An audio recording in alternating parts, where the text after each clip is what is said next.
ప్రధాని Modi go back అంటూ కర్నూలు జిల్లా కోడుమూరులో ఆందోళన చేపట్టారు. గాంధీ విగ్రహం నుంచి వామపక్ష పార్టీలు ప్రజా సంఘాల ఆధ్వర్యంలో ర్యాలీ నిర్వహించారు.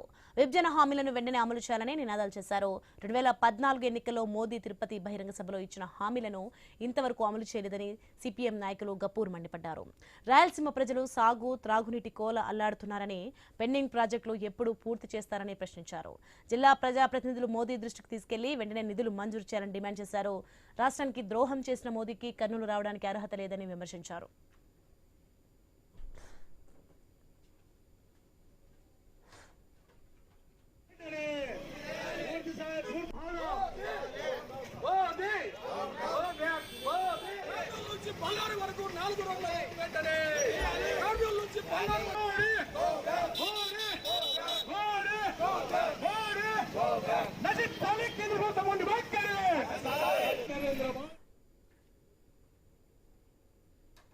దాదాపుగా 12 సంవత్సరాలు కావస్తా ఉంది. ఆంధ్ర రాష్ట్రం ప్రత్యేక హోదా గురించి చెప్పడమే లేదు.